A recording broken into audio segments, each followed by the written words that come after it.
Hello everyone and welcome to the channel. I'm Emmanuel, I'm an airline pilot, and today let's have a look at the latest Airbus A300-600 cargo version with the iniBuilds 1.0.4 update. We're flying this one in real time, early in the morning, 4 AM from Boston to Newark, which is a real-world FedEx flight operated sometimes by 757, sometimes by the A300. They kind of seem to vary the aircraft type there occasionally. And we are going to fly this one on VATSIM, but obviously there is no ATC online at this point. But it shall give you a little bit of an idea into how I'm doing Unicom procedures as well. So, early morning flight here, 4 AM, but it's really beautiful to see, just to point that out right now, how the simulator illuminates the clouds from the lights of the city below. That just looks really, really beautiful. The sun's only going to come up in a couple hours time, so it's going to be a complete night flight. Well, typical cargo operations, I would say.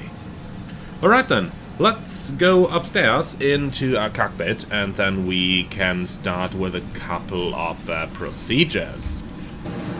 So, here we are, and, well, it is rather dark inside here, so let's go ahead and put that flashlight on. In case you don't know the combination with Alt and L on your keyboard, you can put on the flashlight in the default cockpit mode manually, in case you don't have it turned on automatically in your simulator settings.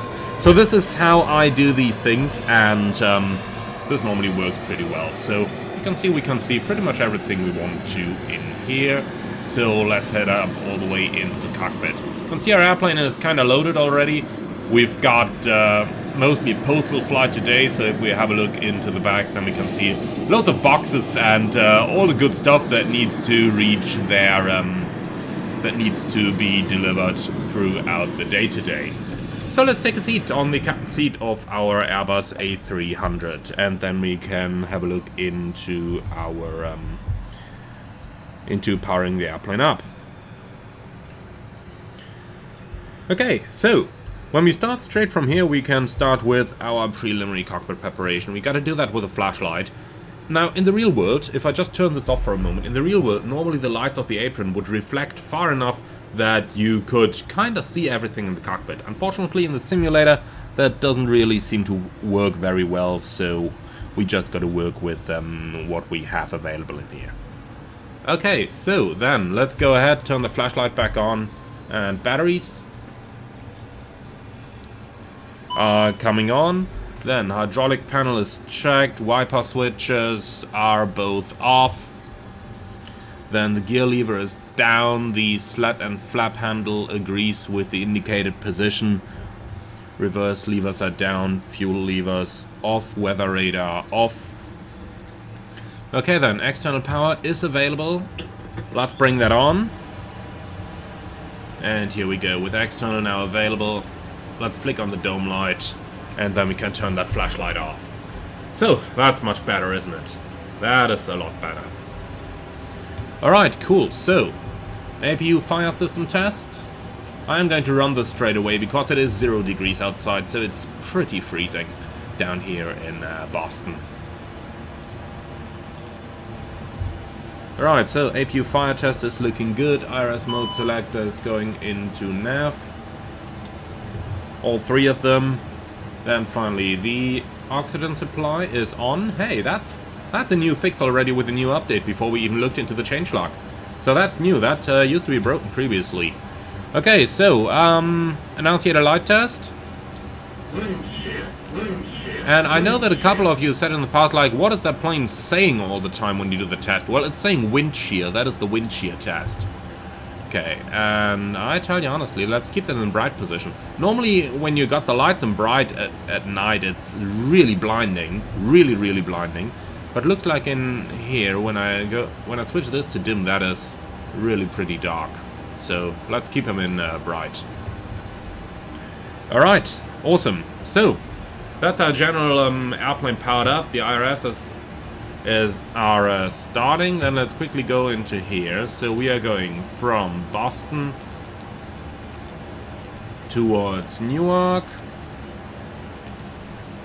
We don't need any pre-existing route, and coordinates are looking good. Okay, align IRS.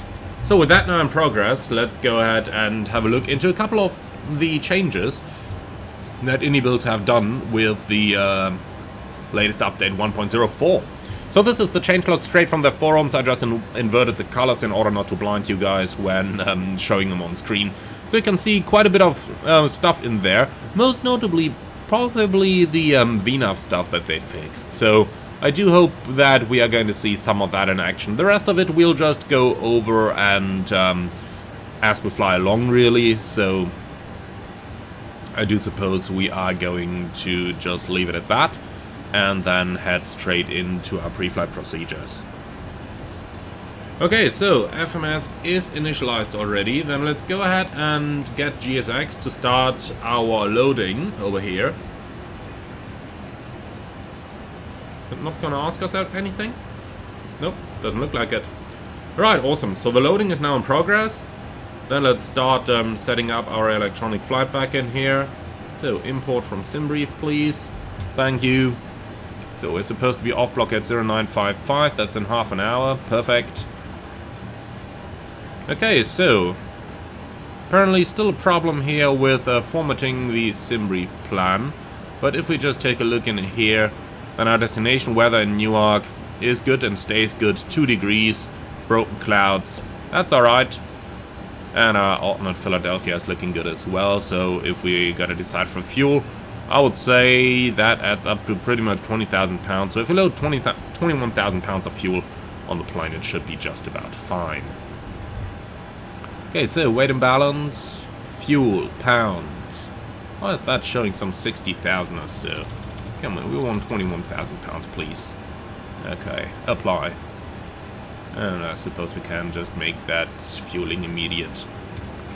Okay, so do we want to board anybody? No, of course not. We are on board already. Alright. Cool, so that's our basic loadout of the airplane applied already. Then let's go ahead and grab our charts. So, Boston Airport. If that's gonna work eventually, thank you. Oh boy, give me night mode, please. Thank you. Okay, 15 right is our runway in use according to the real-world ATIS. And our departure, let's have a look into what they planned for us here. It's the PAT 7 departure. Wow, that's actually traffic at this time of the day. I didn't expect that. I absolutely didn't. Alright, even better though. That really makes it more interesting here. Okay, cool. So now that we've grabbed our charts, we can go ahead and start our pre-flight procedures. So the general panel scan at first. Gonna keep the seatbelts off for now, all the way until the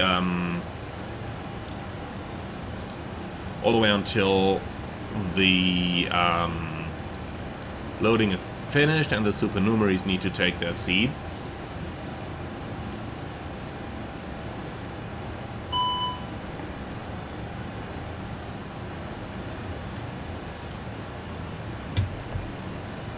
Alright, refueling is done, then we can go ahead and power all this up. Now, for noise abatement reasons, we're going to keep the APU off for now, but rest assured, we are going to turn it on soon enough. Okay, so fire check on engine number 2, and that's the one where I usually pull the APU fire switch. We want to avoid that, so let's go over here for the squib test. Alright, that's looking better.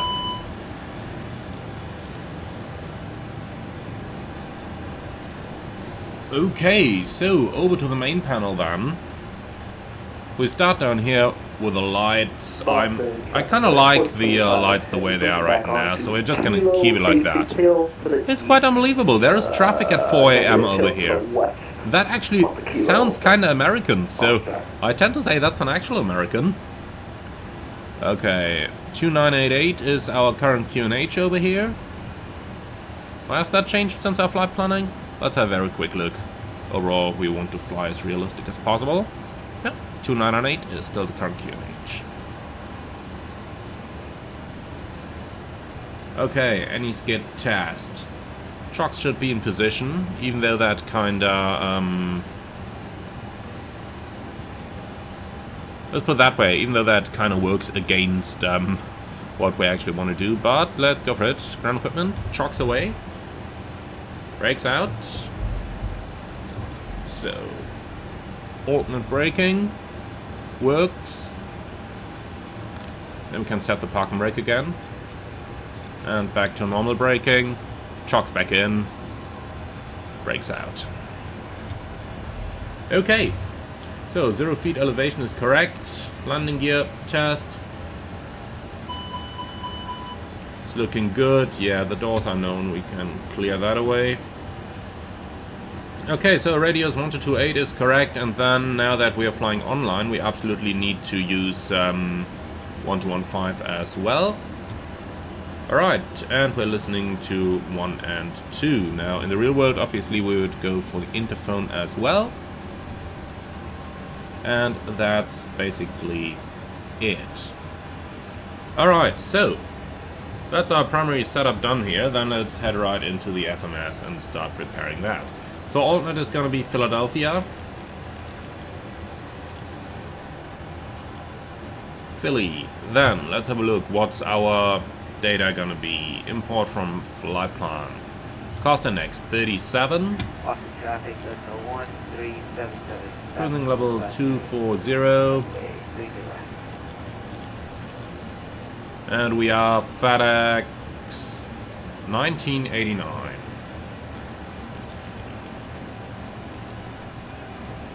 Right, cruise wind, we don't have any in here, so we'll just take 359 at 53, just one from an en route waypoint here.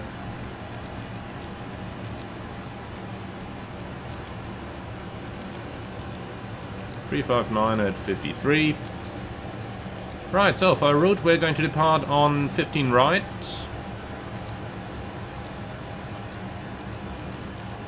Too many runways in here. For the Pat 7 departure. Here it is, and that is going to lead us towards Pats. Okay. Easy going then. So, Pat 7, all the way to Pats. And then Newark, Star.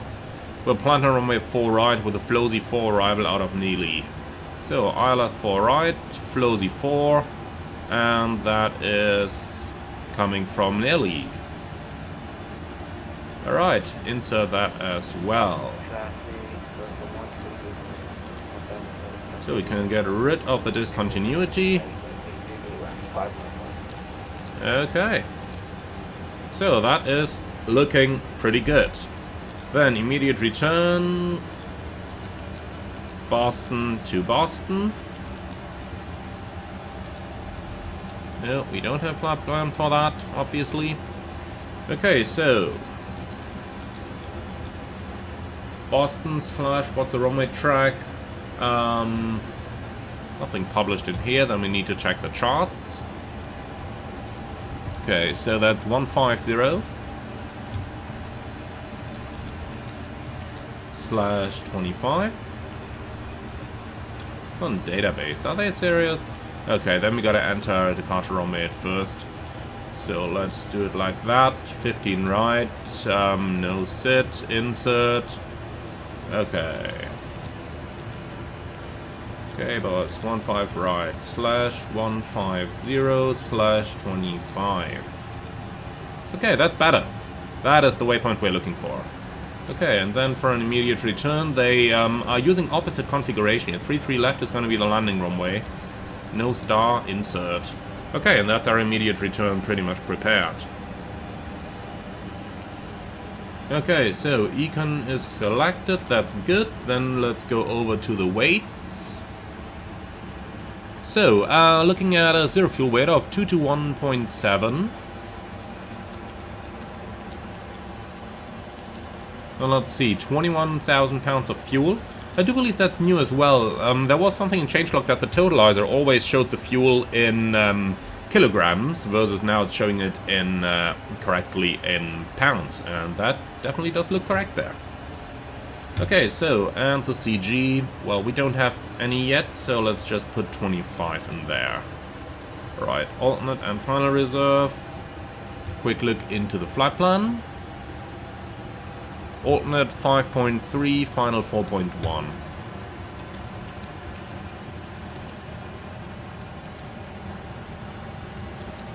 Fire 3, 4.1, looking good. Well, can't edit that, it seems. But okay, that's fair enough with me. Right then, takeoff data.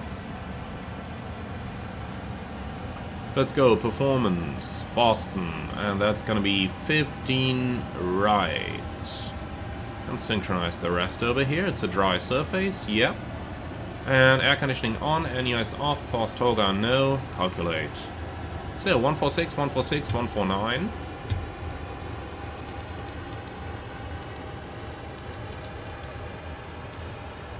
Then IRS is aligned by now. Let's switch on our FCU.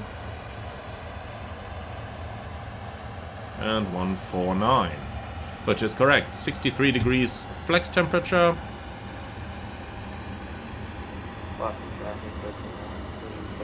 And here we go. Alright, that is looking good. So, acceleration is going to be at 1,000.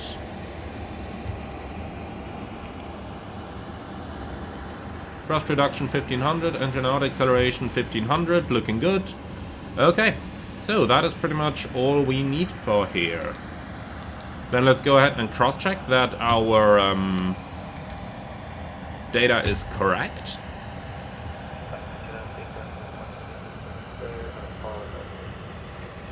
Okay, so, looks pretty complicated, but don't worry, it isn't. Because we can simply take the data from here. Top altitude 5000, can already put that in. Here we go. Okay, so 15 right, climber heading 150, intercept course 120 towards tasked. So we're going to intercept 120 inbound to tasked. Do not exceed 210 knots until 520 feet, then on depicted route towards paths. Okay, well that ain't gonna be a problem. Okay, so we're inbound to tasked over here. Thereafter it's gonna be bro, max 250 above 3000. So that's bro, 250 above 3000.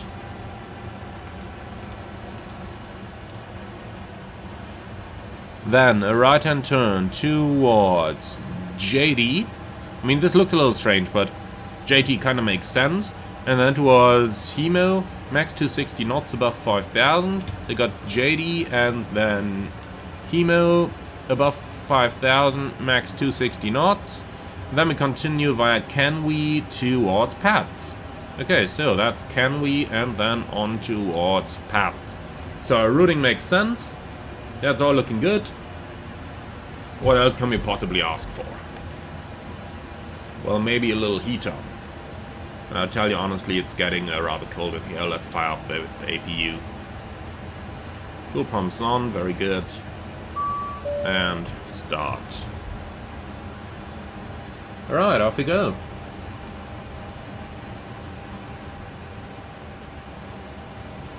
Alright, excellent. So,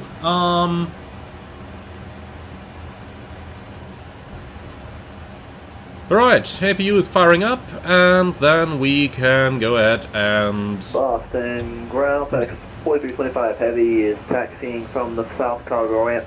And start our procedures here. Okay, so, let's go ahead then with our departure briefing. Lima. Yeah, come on FedEx, that's okay.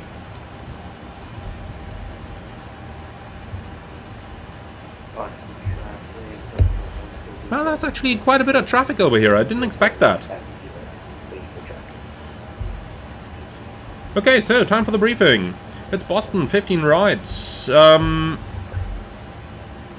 we've got the Path 7 departure, and that's an initial climb of 5,000. MSA-wise, 3,000 is going to keep us same. Extra fuel and time. We've got, yeah, fuel is exactly spot on. Alright, so, hotspots for plant taxi, there's really nothing in there. Stop margin for the RTO is going to be more than sufficient, but I don't think it actually does give us the actual stop margin. Nope, it doesn't. Okay, but stop margin for the RTO is sufficient. Engine outset on the runway track, 25 miles out over the open ocean. Return and diversion consideration, well, we are obviously good to return to Boston. We're under the max landing weight, and the airport is probably the largest one in the area. Preps for the departure. I don't see anything at this time of the day, and that's our briefing completed, if you don't have anything else. Okay, then let's do the before start checklist down to the line. Cockpit prep completed, signs off and order, fuel quantity 21,000 pounds, navigation checked set, landing elevation 0, altimeters, that's 2998, set 3 times, brake any skid, normal on, before start checklist complete. Right, so how is our loading going? I believe GSX should be done by now. Yes, they are. Okay, perfect. Prepare for pushback and departure. And we don't need de-icing treatment, thank you. Alright, so APU has been running for long enough. Let's put it on the packs. External power can go.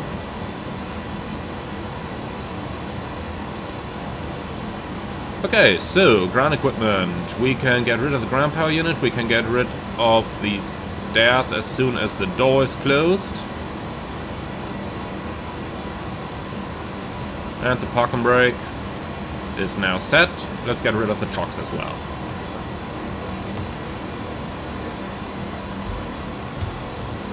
Alright then, very quick look to the back of the plane, making sure that we actually have everything prepped. This is looking good. The doors are closed and they are armed. Awesome.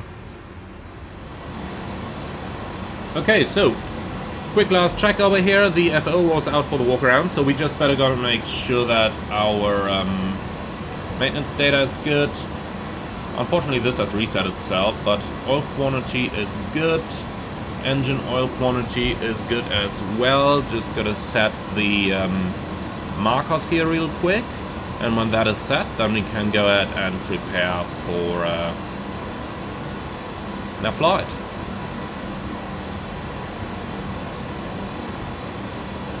Right, so that's looking good. The takeoff data is looking good, and hydraulic quantity is good as well. And the FO did the walk around, so tell me something about the outside state of the plane. Everything's good. Awesome. Alright, very cool. So with that, I'd say we are pretty much good to go, are we?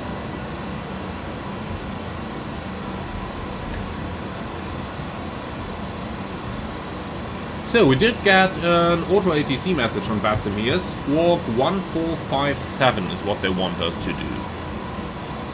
So that's gonna be 1457, and we'll switch that on already. Excellent.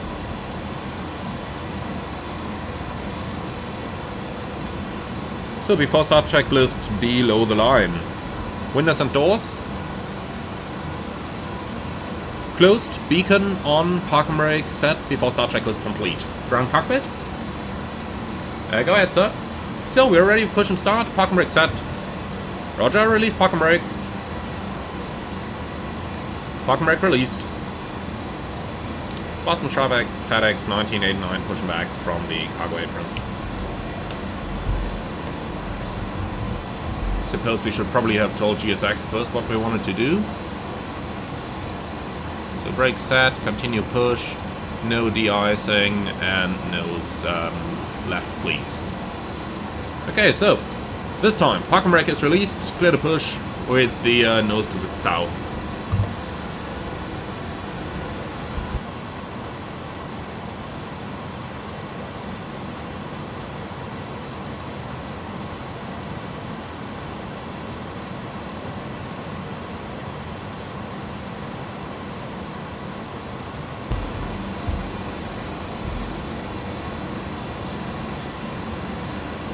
Okay, so let's go ahead and get ourselves a little bit of floodlighting on over here so that we can turn the dome light off later.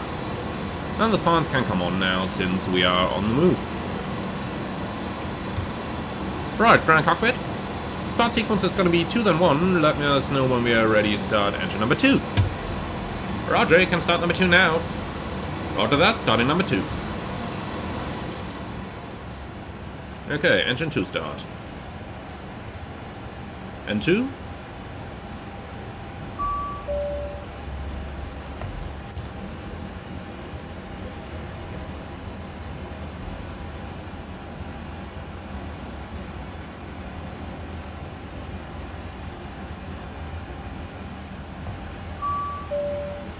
So, oil pressure and 1, and let's put on that fuel. In case you're wondering what that ding-dong is in the background, that's whenever somebody sends me a private message. And yeah, it does appear that every now and then people do recognize me on VATSIM, and then the private messages start coming in. It's nice, guys, but let's not overdo it either.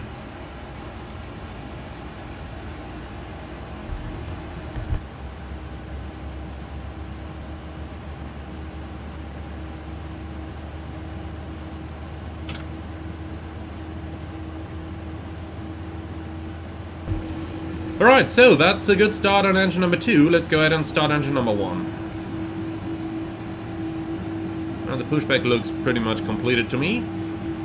Okay, park brake set, and no, please don't release the parking brakes immediately. Come on, GSX. Okay, so N2, oil pressure, and 1.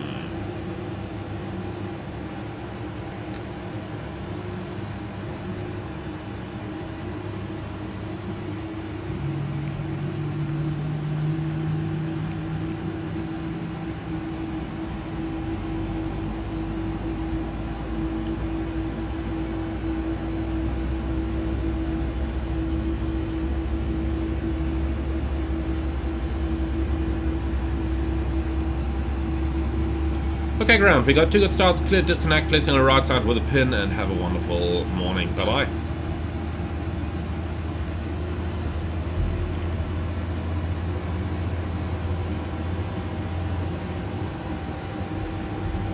Alright, that is 2 good starts.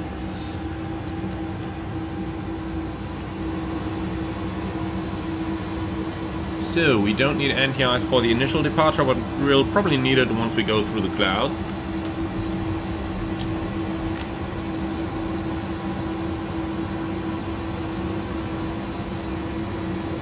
Okay, trim. Traffic FedEx 4325, heavy taking off on the 15 right.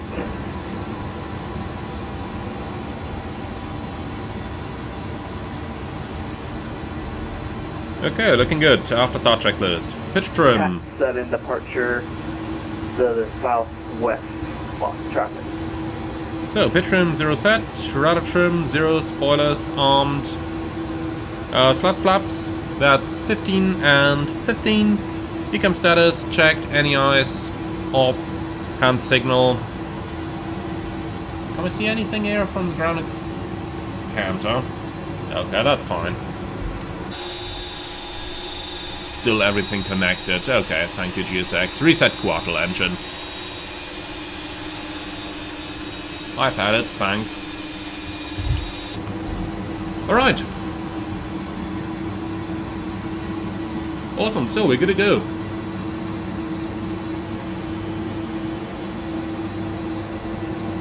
Just going to turn the probe heat on as well. That wasn't namely in the procedure, but surely this is the latest point where we'd want it.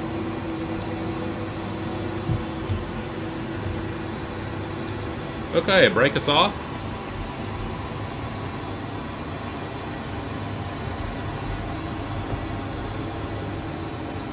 Brake check. Pressure 0.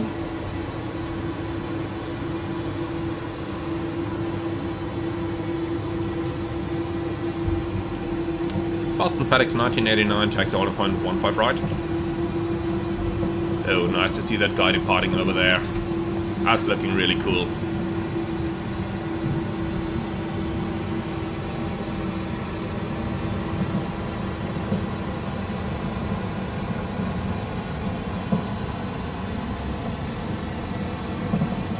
Right, so we go straight on to Bravo and then all the way via Bravo.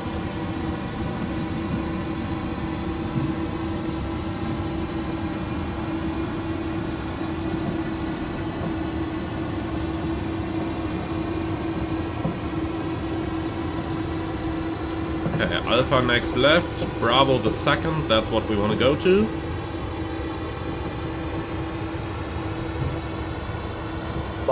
ground FedEx 4 to 325 heavy passing 4 for flight level 160 inbound half mile.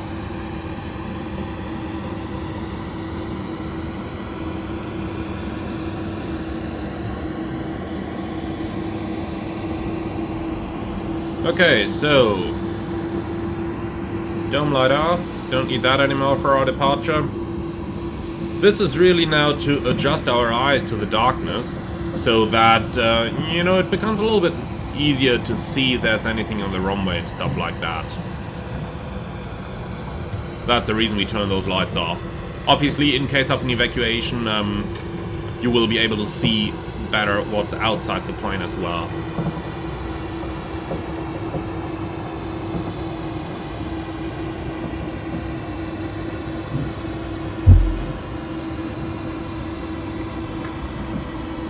Okay, flight control track. Full up. Full down. Neutral. Full left. Full right. Neutral. And the rudder. Yeah, we know that works. It's connected to my tiller. I cannot check that right now.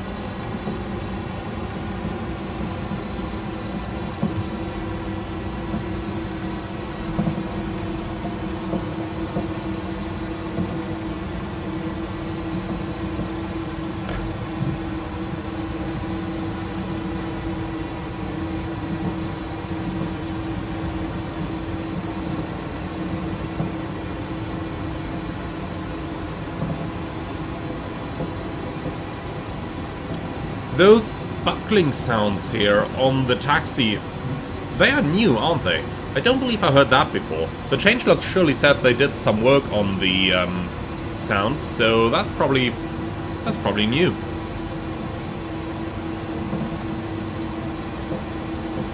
Sounds rather good. I mean, not like what I'm used to from the 737 or the A330, but hey. Right, so let's put the TCAS range up a little bit. Because they're using opposite arrivals at the moment. The real world data says 3-3 left for landings, 1-5 right for departures. So I'd rather turn the TCAS on a little bit earlier now. So takeoff config test. Showing okay. Perfect. Before takeoff checklist down to the line. Flight controls checked. Briefing confirmed. Slats flaps 15-15. Performance and FMAs. Okay, so we've got 146, 146, 149, flex 63, and we can just pre-select the clean speed here, which is going to be 192.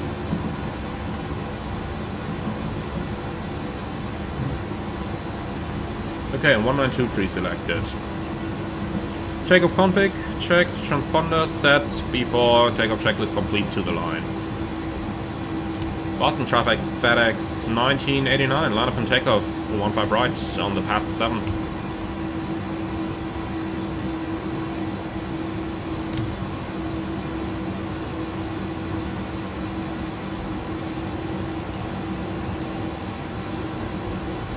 Alright, all lights on. We did the transponder already, so with that we are good to go. Before takeoff checklist below the line. Cabin secure, TCAS. Tara, packs on. Ignition off, NEIs off, before takeoff checklist complete. Right, ready? So, timing.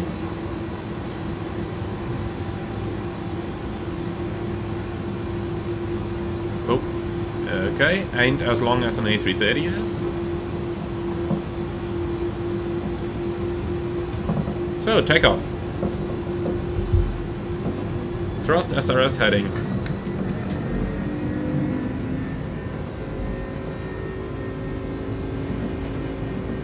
Takeoff thrust set, indications normal.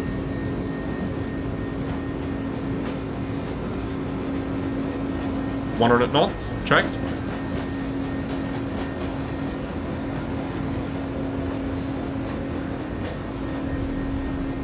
No, it's rotating on its own.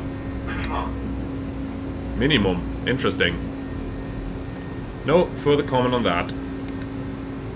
Okay, positive climb. Gear up. Nav.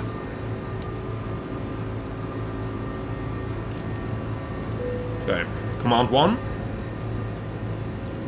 First speed nav.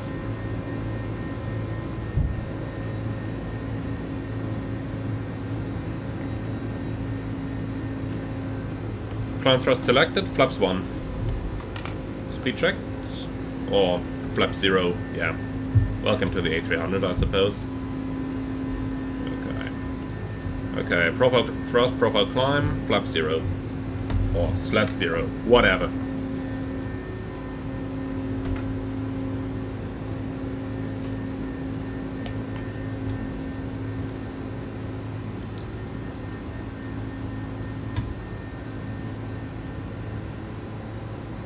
Okay then, climb bar sit 160. Now we've got flaps up, no lights, half the takeoff climb checklist. Slat flaps, retracted, landing gear, up neutral, packs. On after takeoff climb checklist complete down to altimeters. Alright, so lights on and off we go, we're in the air. Okay, that was an easy and relaxed departure out of Boston. I do suppose we can take a little shortcut here as well. Let's go off to the right. Track 230 or so. And you can give me thrust, speed, alt 16000 blue. So, any nice shortcuts we've got?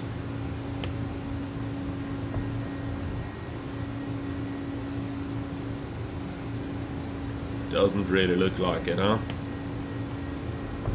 Little cloud coming there. Yeah, engine anti-ice on.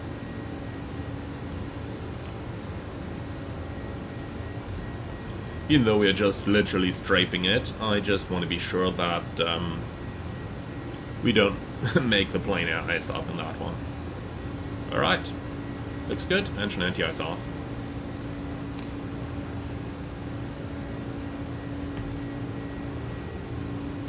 So let's see, shortcut to, yeah, I think to Pats is reasonable.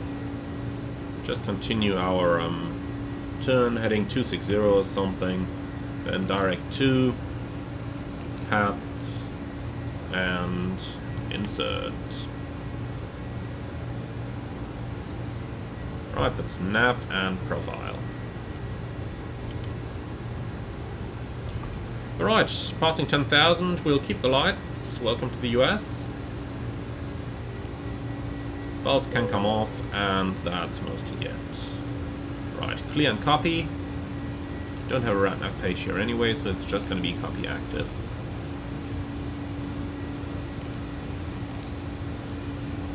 Alright, and the last thing in here, cruising 240, max 390, optimum 379. So, certainly good to go. Alright. That's awesome. Then let's continue our climb to flight level 240. Set. 24,000 blue. And with that, we're pretty much done with our procedures. Okay, Tatton icing range, landing lights extended. Yep, that's all known and all good. That looks like we can see a tiny bit of the lights of the sun coming already, but I would rather think it's still too early for that. I mean, it's currently 10 Zulu, that is 5 AM in winter.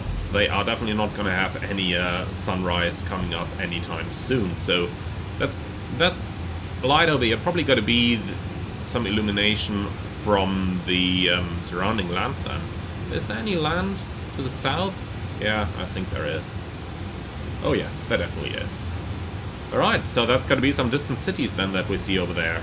Could that be New York already? No, that's a little bit too far of a distance.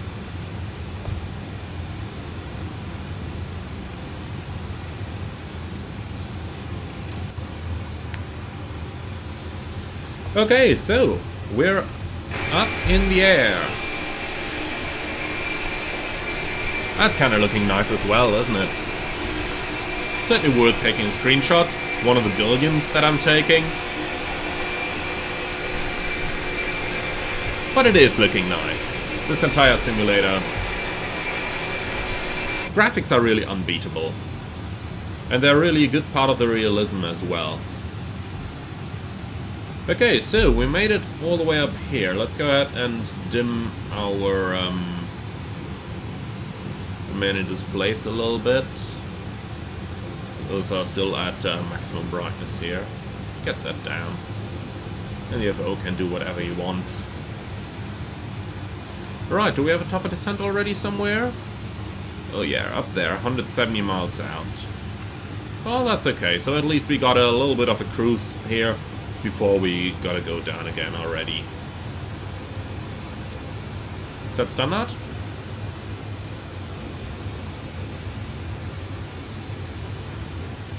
Standard cross-check passing flight level 183 now. Checked. Off the takeoff climb checklist complete. Oh, it's easy. I wish things would always be that easy.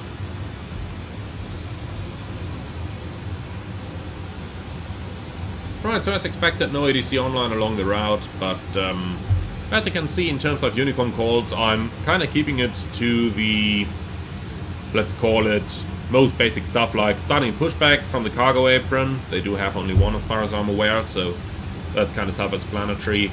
Then taxiing to holding point 15 right. I'm not naming any taxiways or anything in there because number one, nobody is going to have an airport chart at hand and is going to plot like, oh, okay, so that guy's going here and there and there. No. You look outside, and when you see an airplane approaching you, then you start communicating like, hey, I'm on taxiway Bravo, close to intersection Charlie, aircraft coming from the right. You know, stuff like that. But I find... FedEx 1989, FedEx 40 sympathetic. FedEx 1989, go ahead.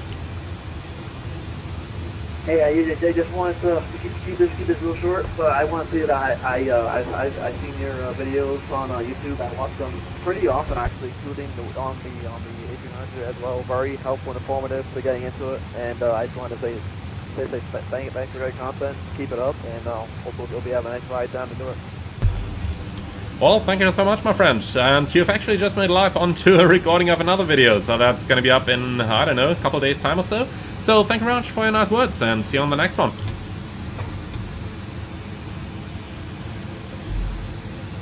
Right, that's fun. I hadn't... Awesome. I never imagined I would ever get the chance to actually be able to do it. It was honestly, I'm just picking up a flight this morning for FedEx Virtual right now. I just like, you know what, this short flight, I need to put in a little log for the month. And I happened to check over and was like, hey, look, that's your name. I reached out and I was like, holy crap, you know?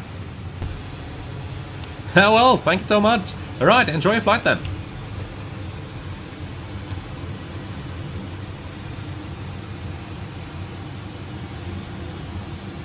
Okay, speed, vertical speed, 1000 to go. Well, that was nice.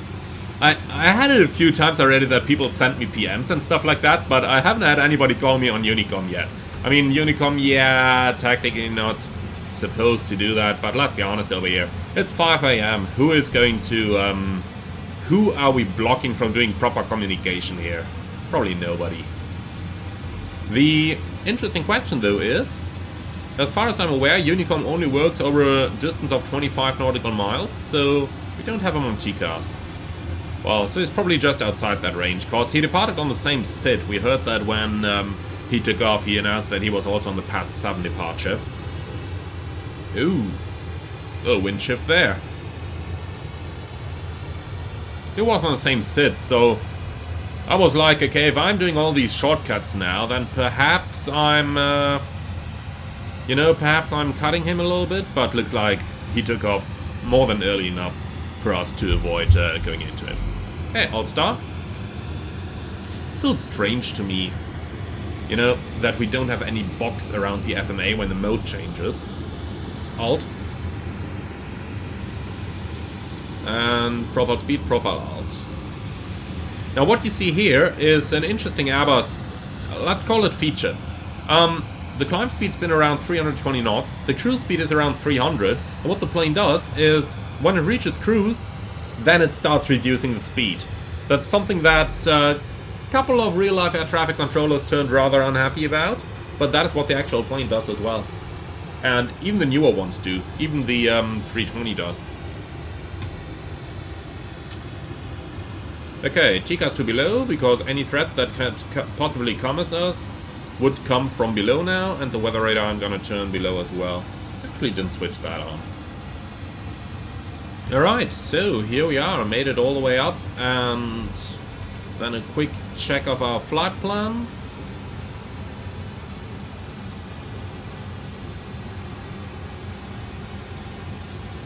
Right, top of climb. It's forecasted 6 minutes. We took like 11.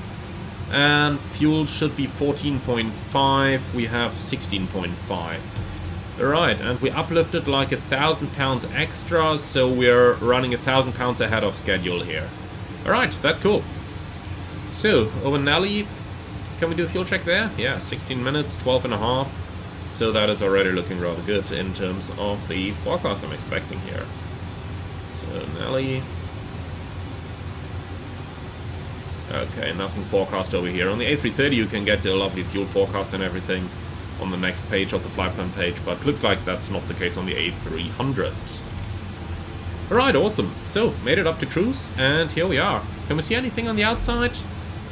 Let's turn the lights off for a moment. So that usually makes it easier to see outside.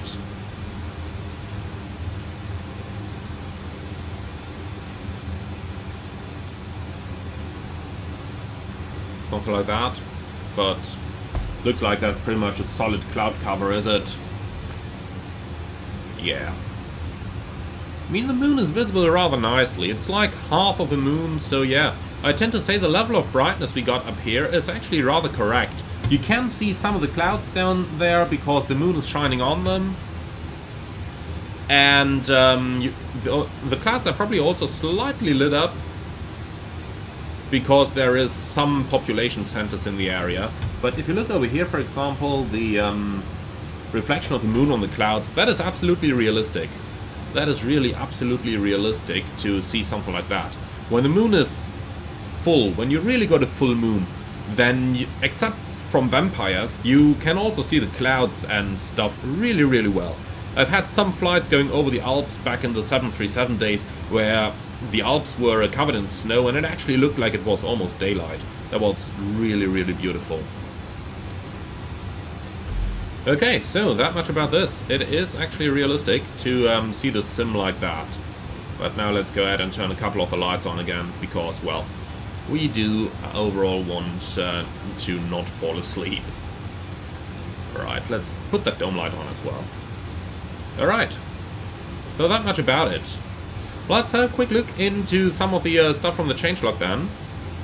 And see if we can explore a little bit of that. So here is the changelog one more time. Let's see, fixed emergency exit disarm light in op. Okay, disarm light, where is that? I mean, emergency exit disarm. Oh yeah, here it is. Alright, and that's working. Nice. So put that back to arm. Then what else do we have? N1 max needles moving when it should be stationary. N1 max, I suppose that's this one over here? Or is it that one? Not 100% sure if I'm honest. Really not 100% sure about which one those N1 max needles actually are.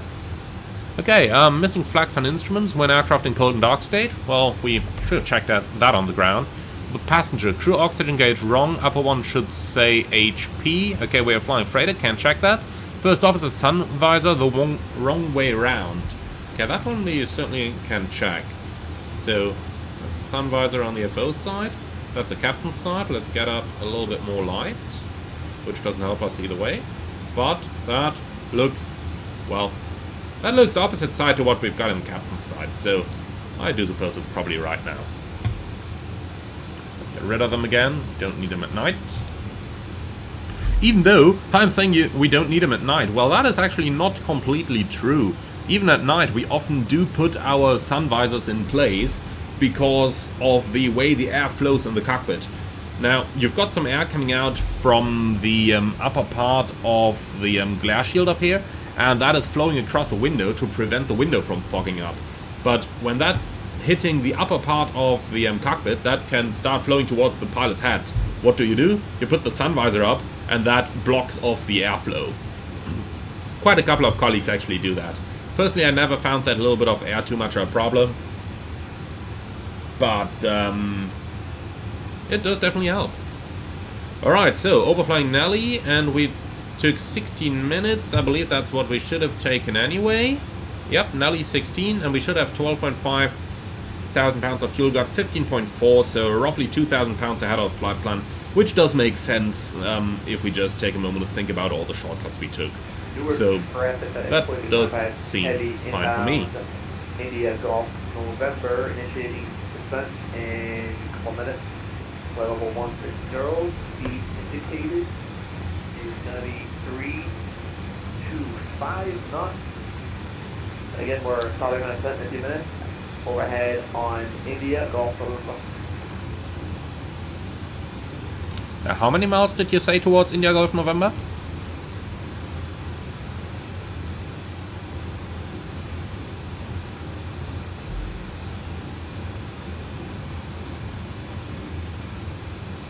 New York traffic, FedEx 1989. The inbound aircraft, how many miles did you say you have towards India Golf November? We have 25 miles to India Golf November. Roger. FedEx 1989 is at 40 miles inbound India Golf November, expecting the ILS-4 ride as well. Currently 300 knots indicated in flight level 240.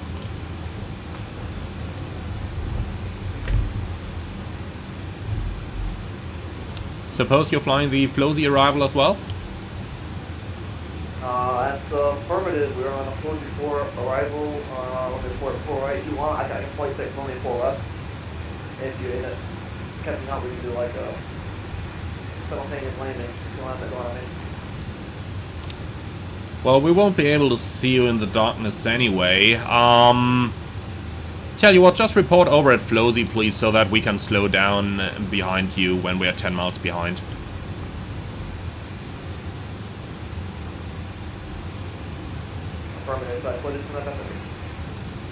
That's very nice Unicom communications over here, you know? I still don't have the gentleman on my TCAS. Probably, I think he said he was cruising at 160, and we're in 240, so we probably can't see him on TCAS. But he should be just about the 12-mile range that our display's got out now. We were like 14 miles behind him, but we were flying a little bit faster. I do believe it should work out if we just keep our speed, but he's number 1, we're number 2, so we are just going to keep the speed down low, and we will sort ourselves in just behind him. Well, that's exactly how Unicom communications is meant to work. By the way, I did not plan any of flying with another guy to the same destination now, but what a coincidence that it actually happens. What a coincidence. And I certainly am not going to complain if we can show you a little bit of how things are working in Unicom land, or rather how things should be working, because we've seen quite some opposite as well. Let's just keep it at that.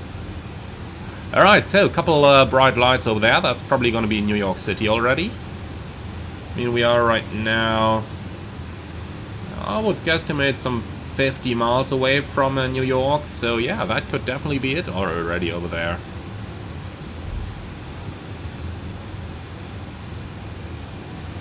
Alright, cool. So let's go ahead and grab a couple of charts. So, Newark. Arrivals. Flozy 4. Gonna take that for the approaches. Let's just see what we got. I don't think there was any way to actually request the real-life ATIS in here, was there? Because for the US, those ATISs are available, but just check that again. It's definitely gonna be runway 04 over in Newark. And 4 right is planned, so that's probably the one they have active in the real world at the moment. well, we'll just take it from there, and then we'll see. Alright, cool. So, that stuff done. Let's go back into the charts. So it's going to be an ILS 4 right.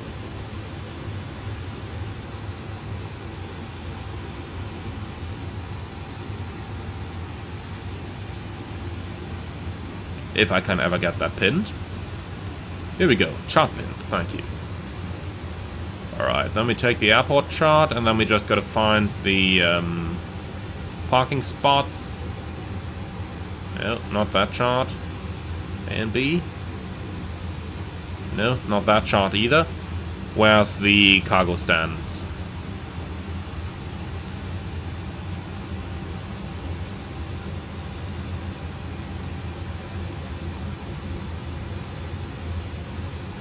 Not on here.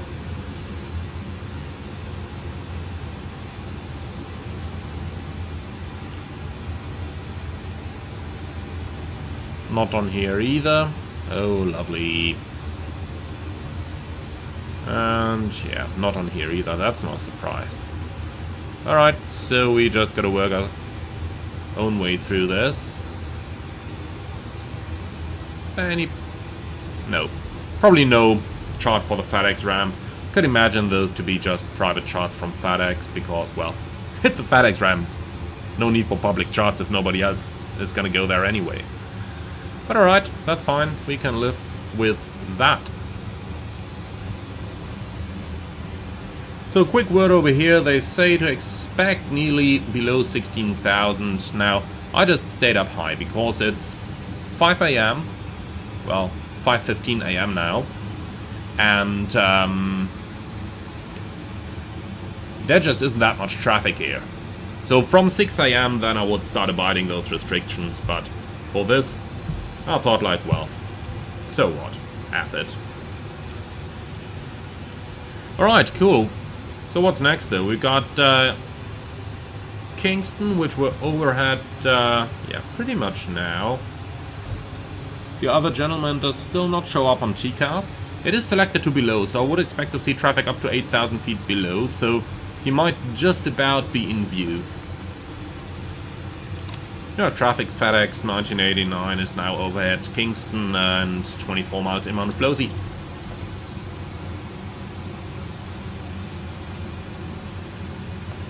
Alright, so then, Flowsy and thereafter Crank expected 7,000 again. I'm staying up high here because it's that early in the morning. Newark traffic FedEx 4325 heavy is less than 5 miles inbound. Flowsy, we have reduced our speed to 250 knots. We are at 10,000.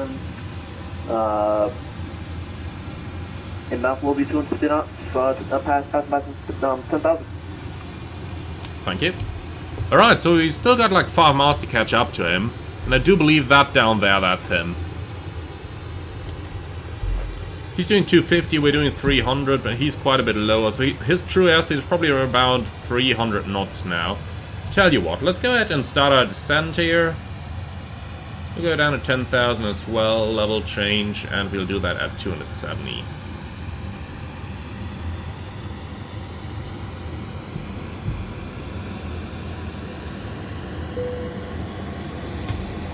Alright, so for the further routing we got Flowsy, then Crank expected 7,000. Interestingly enough, that restriction is not in our FMS over here. I don't know why that is the case. Thereafter got Chav, Sparta, Filbo, Hokier, Chav, Sparta, Filbo, Hokier, Radar Vectors. Alright, that is looking good to me. Then 039 on the final course.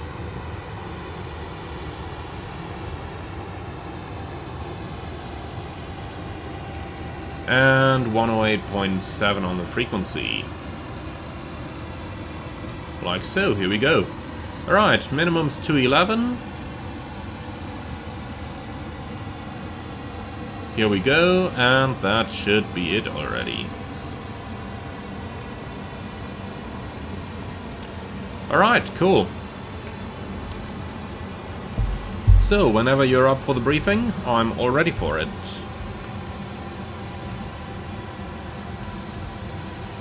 Alright, cool. So, MSA 2900, Flozy for arrival, ILS for right. Minimum 211, go around trajectory is, well, via the on-off points here. So, do not exceed 210 until NAPT, climb 560, then climbing right turn 2000 to Tiny. And if we take a look at that, 560, Tiny, NAPT 210 restriction. And then to NAPT at or below 2000, thereafter climb 3000 in Mount Fleurs and hold at 3000. So initial missed approach 2000, and then after NAPT climb to 3000. Alright, extra fuel and time, let's see what we got now. Probably going to be completely different already than what we had on the ground. Okay, actually just a minute extra. But that's fine. That is all we need. Alright, the approach is going to be guided by an ILS, so localizer glide slope are going to be the active modes. We'll use the config 40 for the landing. Stop margin, more than plenty if we're honest. Reverser won't be used due to noise abatement, and for the auto brakes we will configure for auto brakes low.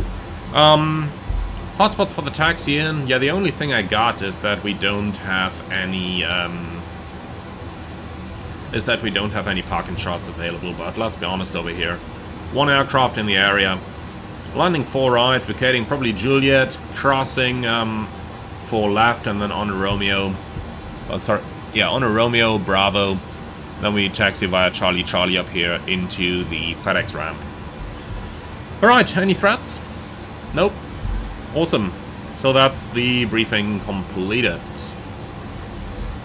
Final word that's worth mentioning here is that we have the other guy approaching, but honestly, Unicom is going to solve all of that.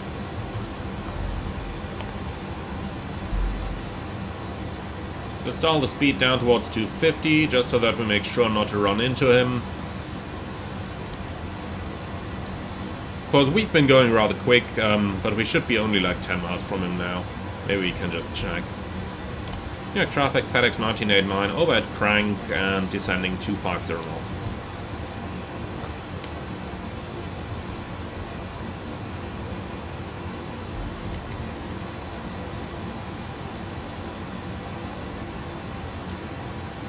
Right. Set QNH.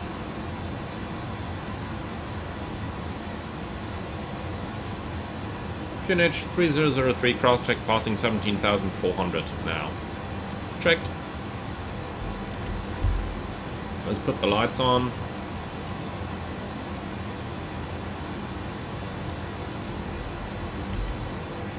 And here we go. Those light effects are just beautiful in that sim, aren't they?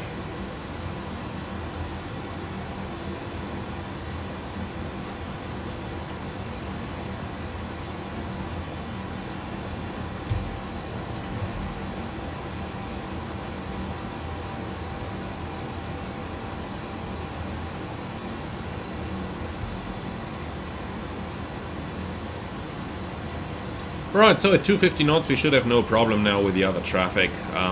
Even though we can't see him on TCAS yet, that's because he's probably adhered to the published altitude restriction over at Crank over here at 7,000.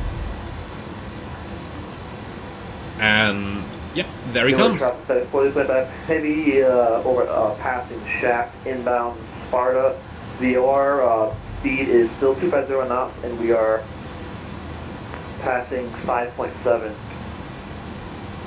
on the floor for arrival. 10 runways, 4 right for Newark traffic. Yeah, traffic, FedEx 1989. Traffic's on the TCAS about 6 miles. We'll keep the separation, and we're doing 250 as well. Please report when you're reducing speed. Roger, we'll advise on our speed as we go down. Thanks. Right, let's go down to 8,000 then. We'll stay 1,000 above him for separation. And now he's on the TCAS. A little bit closer than I initially thought, but shouldn't be much of a problem.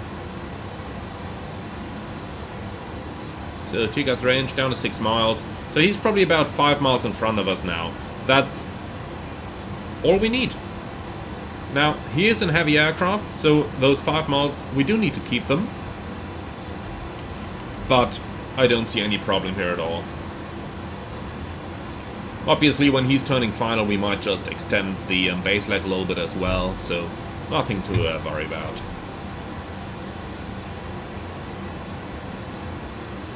Alright, cool. So that's pretty much everything done over here. Now, just a quick word, if I may, in terms of the actual airplane handling over here. So, you can see we're doing about 1,600 feet a minute on the rate of descent here, with 250 knots in idle thrust. That seems pretty believable to me. Now, I know there are some aircraft around which tend to descend really quickly in the sim, but that usually isn't the case with airliners, because airliners in the real world, they gotta be efficient and aerodynamic, and if they are not, well, then they just wouldn't sell. And rate of descent basically converts into drag. And, you know, the more drag these things have, the less popular they will be with the airlines. So if you've got any popular aircraft, like a 737, like an A320, like a 777, and these things descend at several thousand feet a minute with 250 knots in idle thrust down at these levels, has probably something wrong. Always worth researching and maybe grabbing a QRH, seeing if you can find any tables in there. For Boeing aircraft, for example, there will be tables published for flight with unreliable airspeed scenarios. So that kind of stuff you can always keep a look at. Newark trying to put it fully play by heavy. After Hoke here, we're going to proceed direct to Gritty for runway 4 right. If you want to extend your downwind by a couple of miles to get behind us, we'll slow down once we get close to Gritty. That way you can have time to get behind us. I'll be too close. Thank you, sounds perfect. We'll initially level off at 8,000 to keep above you, and we'll extend the downwind in order to get 5 miles separation on the final.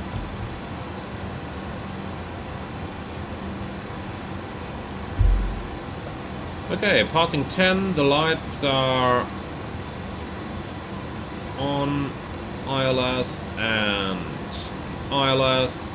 Frequency is checked down here. GPS primary, high accuracy. And the mode selector is in off. Well, there's probably going to be a little bit of ice in those clouds, so plus 2 degrees. Yep, there's a good chance for that. Engine anti-ice on. Approach checklist. Signs on. Briefing confirmed. Ecam status checked. Altimeters 3003 set. Minimums 211 set. That's 1,000 to go there.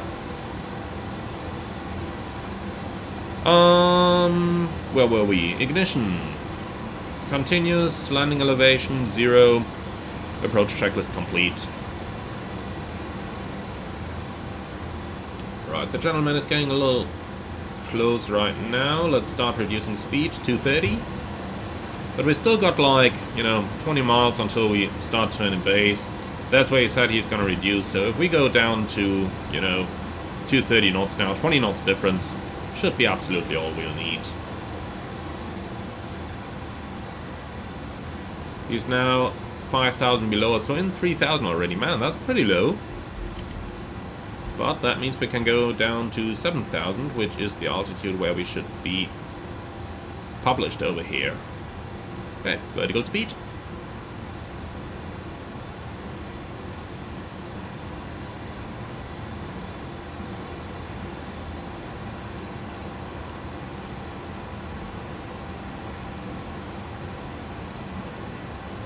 The difference in altitude obviously means a difference in the true airspeed and a difference in the wind. That's probably the reason why we've caught up with him so much. Kinda expected him to stay in 7,000, but, well.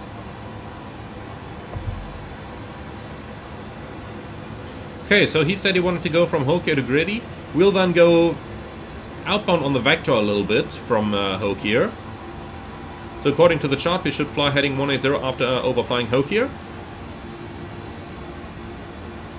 So that is what we are going to do, and then we'll just stay in that heading for a little bit, and then eventually establish on the final approach behind the gentleman in front of us. He's 3 miles from us now, but huge altitude difference, so nothing to worry about. He is now 4,000 below, so he's maintaining 3,000 down there already. There's no restriction telling us to do that. Indeed, the minimum en route altitude is 4,000, as we can see on the charts over here, so 3,000 is probably a little bit low for him. But, you know, 3,000 likewise is the MSA, so ATC could clear him down to that. So that is alright.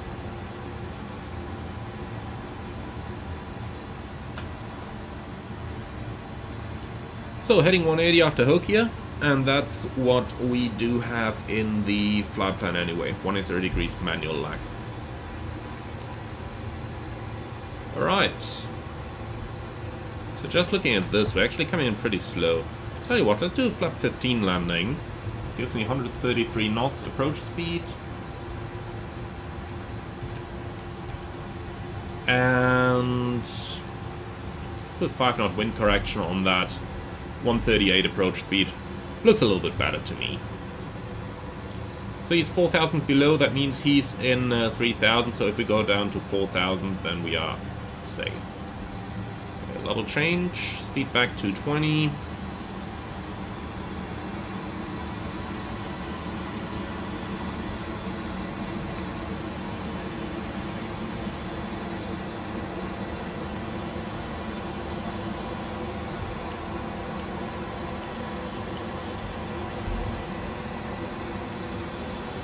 Probably in the clouds right now. Can we see anything? No. Okay. Right, so passing Hoke here. Heading select.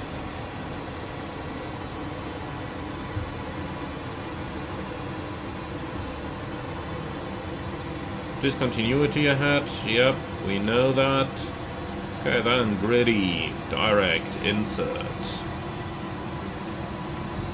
So 14 miles from gritty, so if we just maintain our speed like it is right now, that's going to be just perfect. Looks like the other traffic is still flying on a heading of 180 here as well. So we'll just watch and see when he's going to turn base or final or whatever. And then we're just going to extend the downwind a little bit further beyond that. And then we'll approach like that. He's got to be a heavy aircraft. As far as I'm aware, pretty much anything operating on a FedEx call sign in the US is heavy, with the 757 being the closest and not technically heavy, depending on how you want to see it, but even from a 7.5, I'd rather keep my 5 miles, unless I got an option. Or rather, unless I got no options. So, he seems to be turning to the left now. So he's probably heading towards gritty now.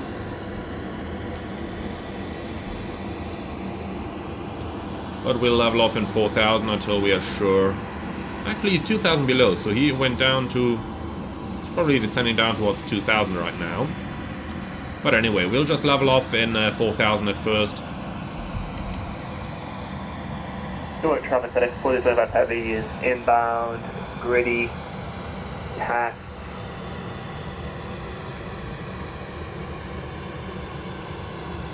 Tack, Holker. We're in between both city now, direct gritty 3,000, speed 210 knots now. Newark traffic. Only four. Right, 4 Okay, right. 210, then we'll go down 200. Yeah, traffic FedEx 1989. Traffic is on the T-cars and we'll turn final behind you. We are reducing 190 knots now and we'll keep 5 miles.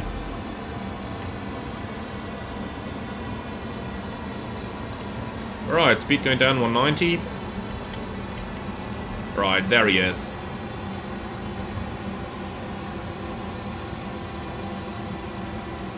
If we keep the speed low, we can probably start turning to gritty as well now. Should be sufficient in terms of... Okay, so gritty, insert, nav. And then down to 3,000, level change. 1,000 to go.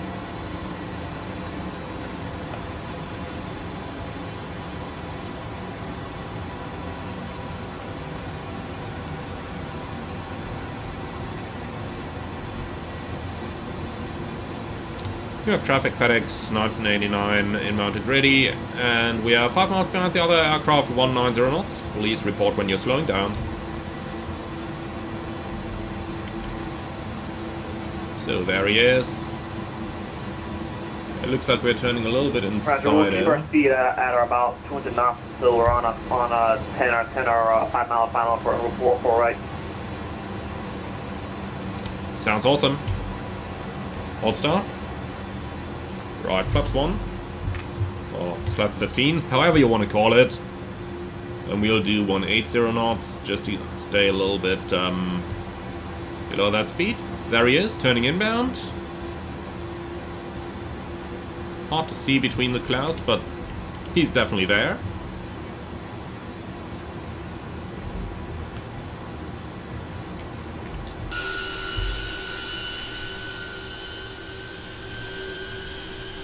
That looks beautiful. That gotta be Newark over here. Oh, there we can see the lights on the runway in the background. This sim just looks so awesome at night as well.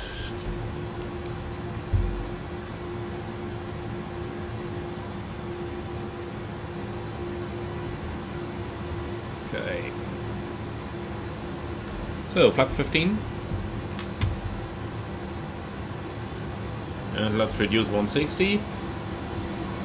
We just gotta be sure that we don't accidentally eat him up on the final.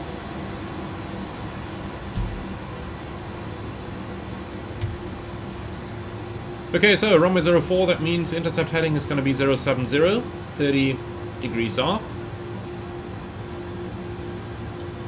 We don't receive any glide slope yet, so let's just use the low mode for now.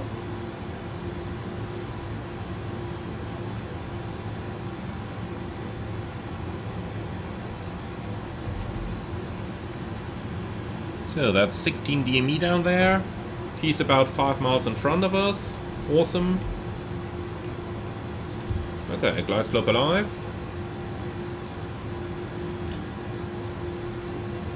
Glide slope localizer blue, cat 3, and dual.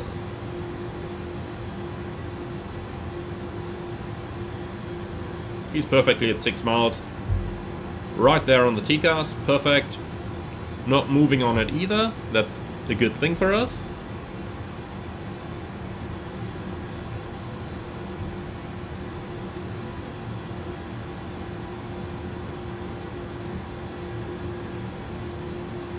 Localizer alive, block star.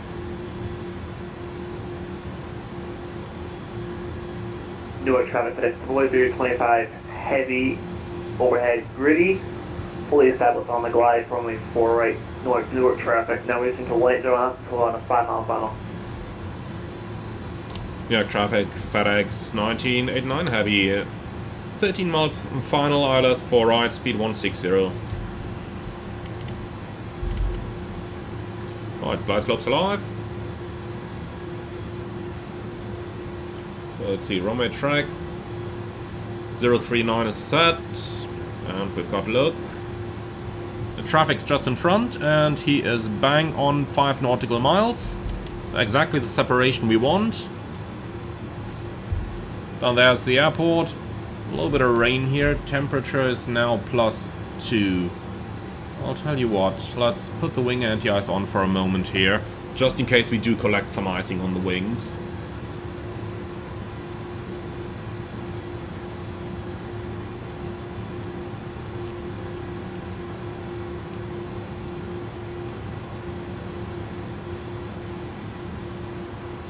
What's interesting when approaching a glide slope like this is basically when looking at the plane in front of us, the moment he reaches the runway threshold, that's when we are going to intercept the glide slope.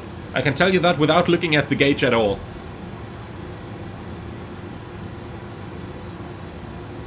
He's like halfway down the runway now. Newark traffic FedEx fully 25 heavy, 3 miles short final runway 4 right, fully established. Alright. And now he's on it. Where's the glide? Pretty much bang on. Glide slope star. Go around altitude 2000 set.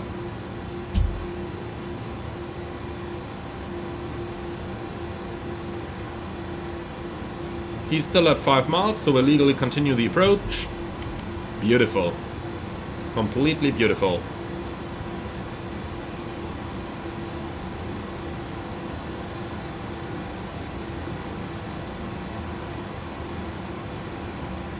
And he should be touching down any moment now.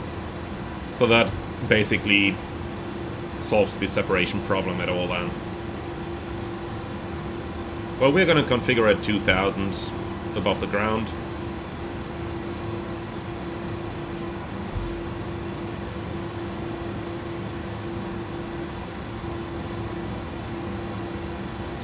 Flying over a couple of hills, it seems. The radio altimeter tells us we're in 2000, while the primary tells us we're in 2300. There's nothing charted over here, but 300 feet doesn't make me too worried yet. Certainly not since we do have guidance from the ground. Okay, gear down.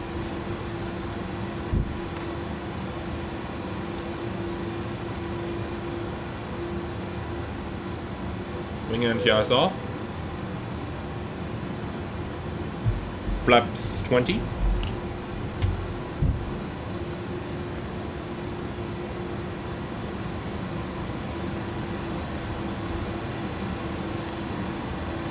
.137 is now our approach speed. Okay, that's set. Right, landing checklist. Landing gear, down. Auto brake, low. Any skid, checked. Slats, flaps, 1520. Spoilers. Armed. Landing checklist complete.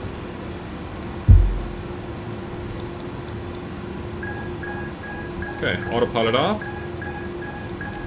Come on. Can't I cancel the alert?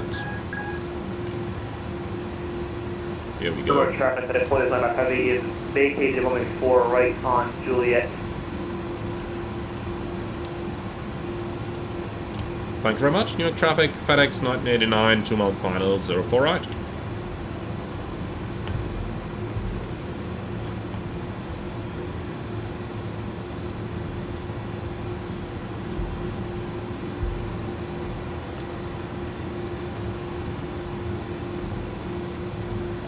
Flies really beautifully, doesn't it? I really enjoy the hand flying of the A300. iniBuilds did a very good job with that.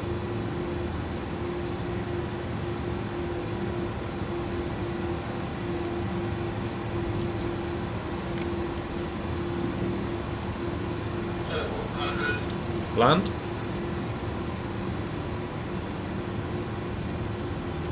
Newark traffic that employs on heavy is taxiing to the FedEx ramp south of the terminal by Juliet, crossing 4 left on Juliet Alpha. Approaching minimum. Minimum. Continue. Oh, interesting. And there goes the glide slope. Here it is again.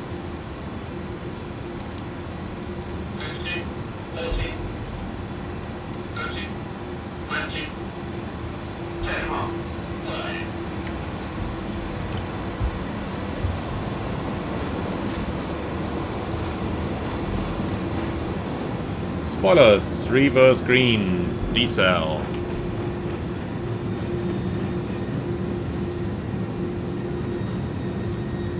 $70 knots. Manual brakes.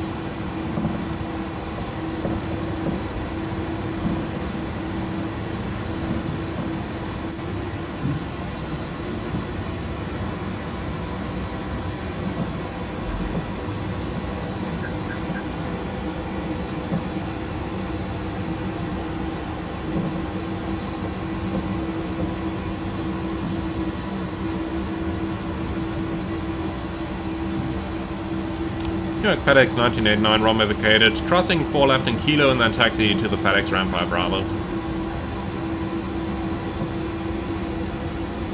Okay, that right side is clear, left side is clear. Okay, the other FedEx seems to be on Alpha. I'll tell you what, then we'll find a good way on Alpha here. Yeah, probably just follow Kilo and then into Alpha. Yeah. FedEx 1989 taxiing to the FedEx ramp via Kilo, Alpha and Charlie Charlie. We'll park next to the company.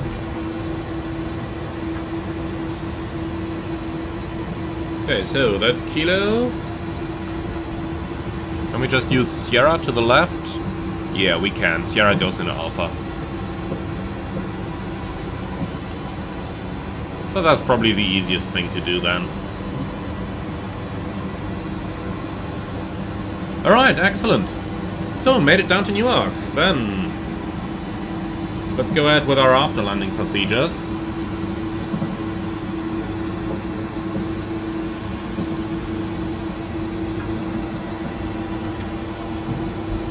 Was no icing on the approach, so we can retract the flaps all the way.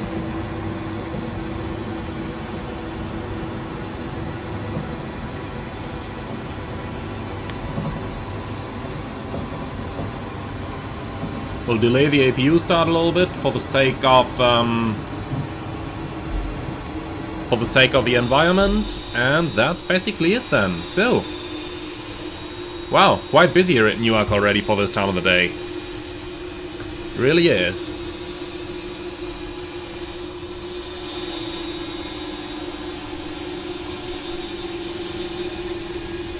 That just looks beautiful here, doesn't it? It would be even more beautiful if I was able to keep the plane on the center line here. But hey, can't have it all, huh? Alright. Back to the cockpit, we don't want to run into the company over there after all. After landing checklist. Flat flaps, retracted, transponder, XPDR, weather radar, off, spoilers, disarmed, and APU to go. After landing checklist complete.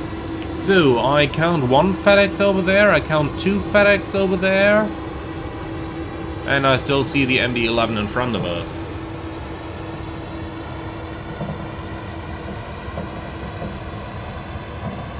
Okay, let's start the APU.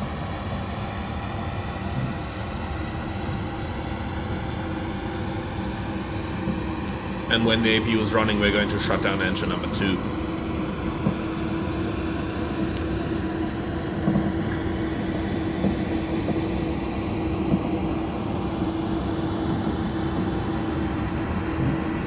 So, I do have to say that was an excellent flight on Unicom. Normally I don't expect excellence when flying on Unicom, but that guy was really good. Now, perfect coordination, we ended up perfectly on exactly 5 miles behind him and his heavy aircraft. What else can you ask for? That was really good. That's exactly how Unicom has to work.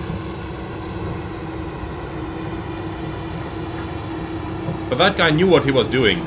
We could certainly tell that.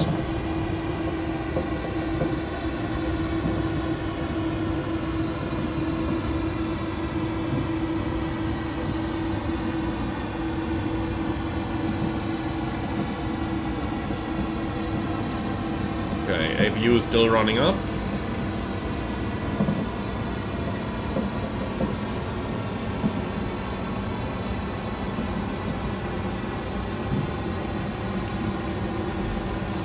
Right, they're loading the next one already. Is that a 767? I do believe it is.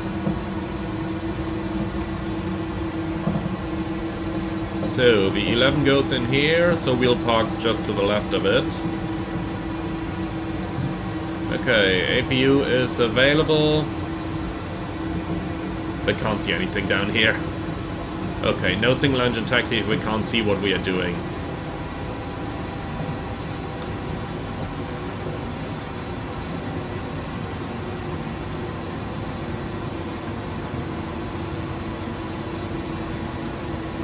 Okay, so entering the ramp, I'm gonna keep the lights on until we basically have reached the spot that's a little bit brighter on the parking position up there.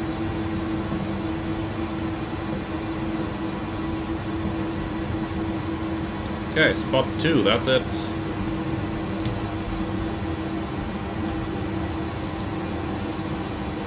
Okay, lights off in order not to blind anyone.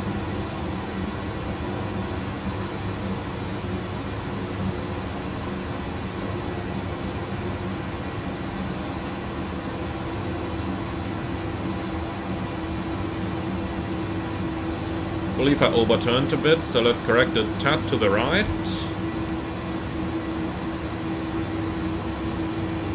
That's what a marshaller would be good for now. Then we'll try to position the plane so that the main cargo door is in front of the door of the hangar over here. Something like this, probably. Well, let's just stop here and then we'll see how we did in the end. Okay, cool. So, APU is running.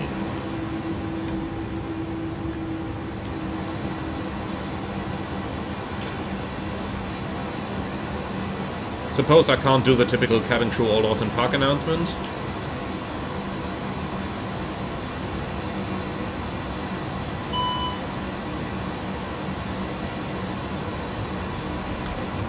Alright.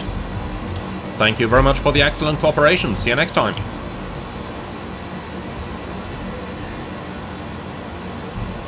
You too. Thank you for the thank you for the opportunity, and yeah, you take care now. See ya. Alright, cool. So, parking checklist. APU bleed on, engines off, and that means we can do this. So, differential pressure, checked 0, lights and signs, set. Fuel pumps off, window heat and probe heat off, parking brake or chocks. Well, brake set for now. Okay, parking checklist complete. Then, let's go straight into it. So, toggle chocks. Toggle stairs, I do suppose. Disarm all doors.